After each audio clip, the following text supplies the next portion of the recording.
What's up everyone, it's Endymion. Lately I've been knee-deep in the Baldur's Gate controversies, but I think it's time for a palate cleanse and there's quite a lot happening over at Disney. It seems like every week I report on this godforsaken company with new revelations that continue to dig Mickey Mouse's grave deeper every time. From the Apple acquisition, Kathleen Kennedy's future being revealed, and Snow White's Rachel Zegler dooming her own career, there's a lot to cover. So let's start with Disney's acquisition by Apple actually becoming more of a reality than ever before. This time it's none other than The Hollywood Reporter with their article titled, "A Disney Sale to Apple, Don't Count It Out This Time." Facing the staggering problems afflicting all legacy studios, is Bob Iger contemplating a once unthinkable option? The signals he sent in Sun Valley suggest that it could happen.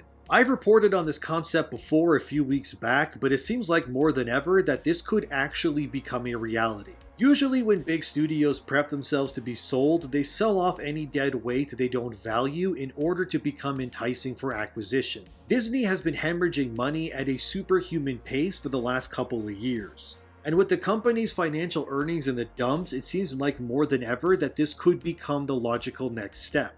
One of Disney's biggest losses currently is the sports juggernaut ESPN, which is causing them to lose way more money as deals keep falling through. Currently, Disney has lost $512 million just in the last quarter from ESPN alone. And adding injury to insult, the company also still has to pay off its over $44 billion in debt, while also owing Comcast $9.2 billion for their minority stake in Hulu as well. Mind you that all of these losses don't even include things like Disney Plus or just their movies or parks losing money. This is just the sports side of the business, so if you add them all up together, the numbers would become headache-inducing immediately.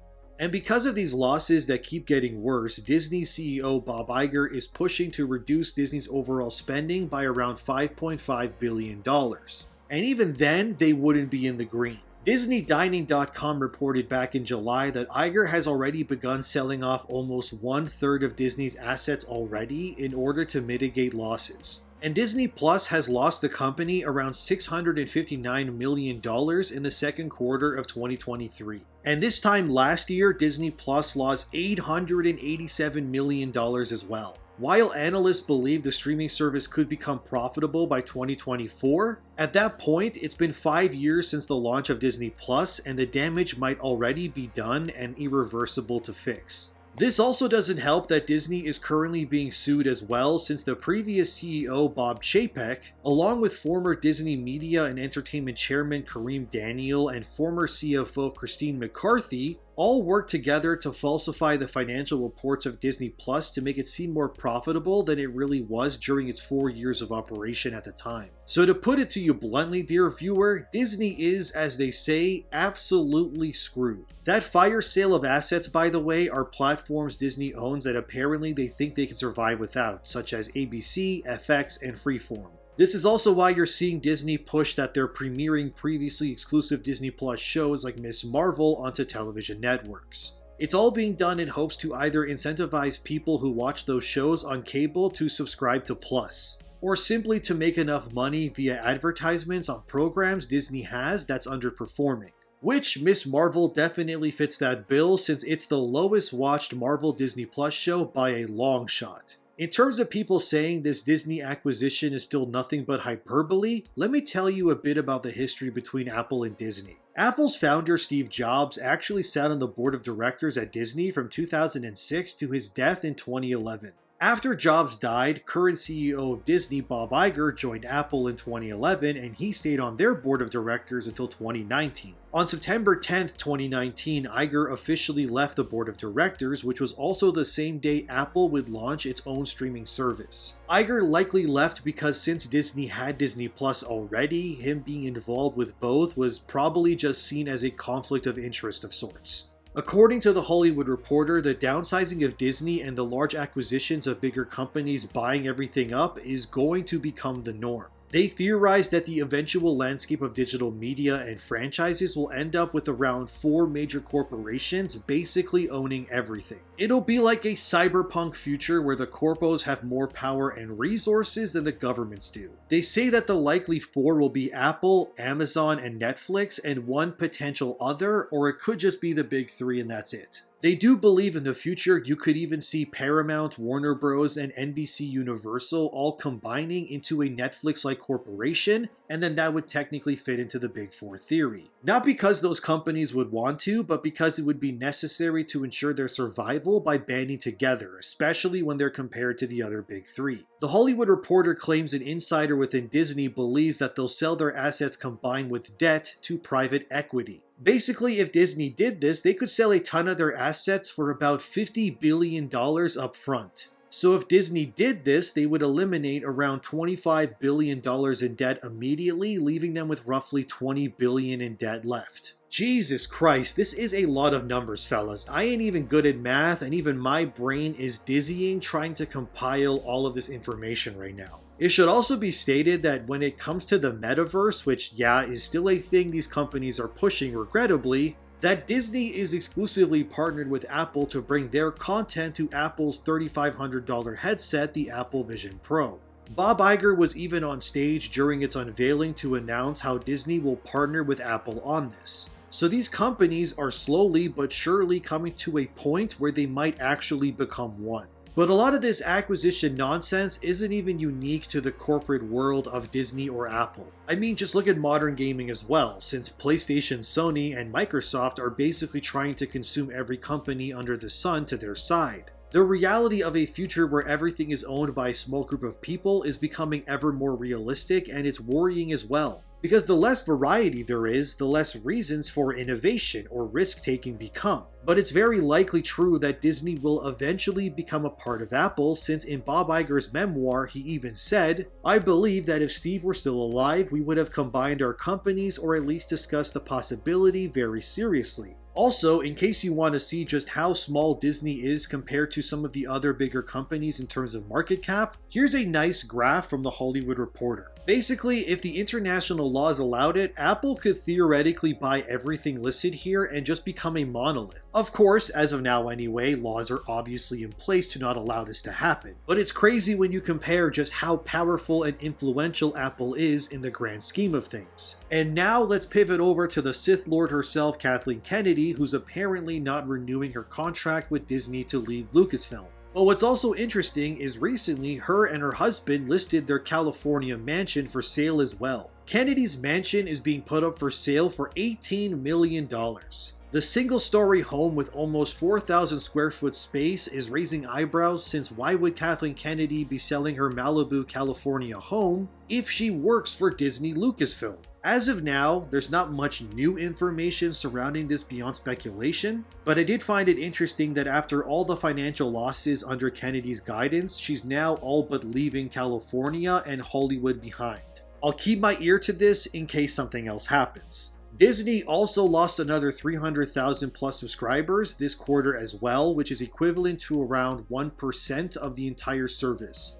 This is likely not only because a lot of what they're making is garbage, but Disney has also yet again raised the prices of Disney Plus. As of right now, the new price for Disney Plus is $14 a month, and around 40% of new subscribers are using the cheaper ad-generated version of the service as well. Disney League channel WDW Pro had this to say on the subject, and I quote, "It looks like Disney Plus is dying. The idea then is, how do you grow the money, the revenues out of the parks? Well, you find every way in the world to derive more money out of the wallets of those people who are coming to your parks. So you increase the revenue per guest. That's what Disney is up to with Disney Plus. They've essentially said, we're going to cut back on the new stuff, we're going to cut back on the new programs, we're going to cut back on the new shows, we're going to find ways to derive more money out of the subscribers that we have. I think that's an anti-growth proposition." All of this is kind of trying to escape that base issue they have. They're losing subscribers because they don't produce content that is interesting, and at the same time, they're creating uninteresting shows and programming at insane budgets. Think about Secret Invasion, about all of the Marvel stuff. Think about Star Wars. We've got Ahsoka coming out. We know the Acolyte costs as much as a major motion picture, and there's zero interest in the Acolyte. So Disney doesn't do Stranger Things. They had one good show. They had The Mandalorian in terms of driving cultural interest, and then they had a chance at it maybe with the first season of Loki, but they decimated both of those and they've never had another hit, end quote. So ultimately, Disney is failing big time and they're losing money at, quite honestly, every possible avenue that they have.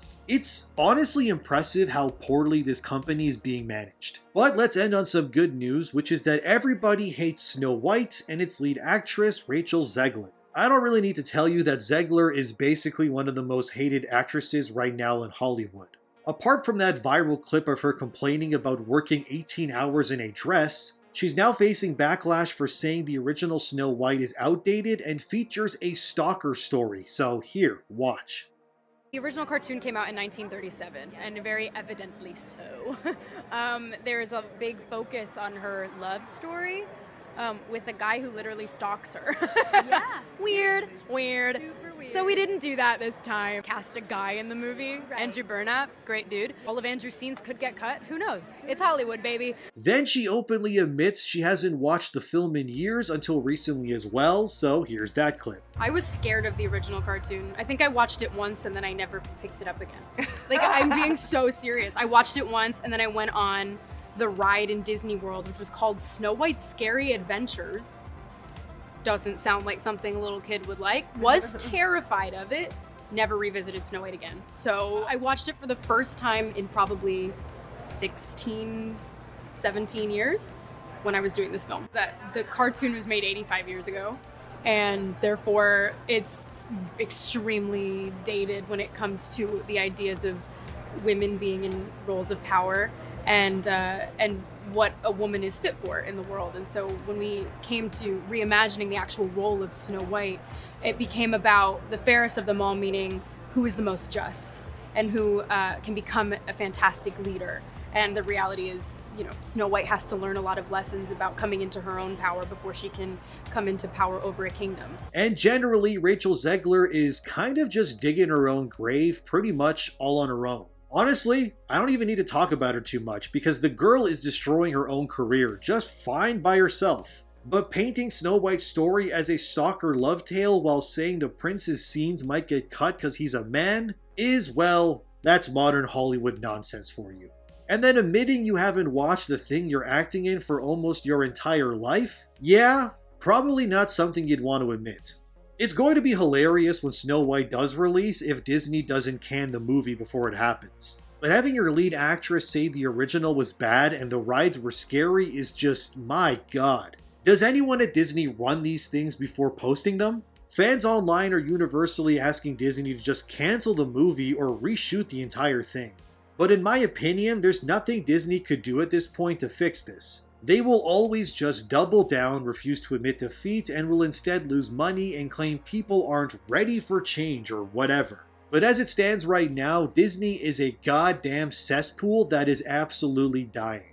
Everything they're doing is losing money, their future releases like the Marvels and Snow White look god-awful. Which, by the way, they're marketing the Marvels by saying it'll be the goofiest movie in the MCU yet. Because everybody wants more goofy Marvel, right? Jesus Christ. Hopefully what ends up happening is that Apple buys Disney, expels all the woke garbage from the top down, and turns it back into its profitable 90s era self again.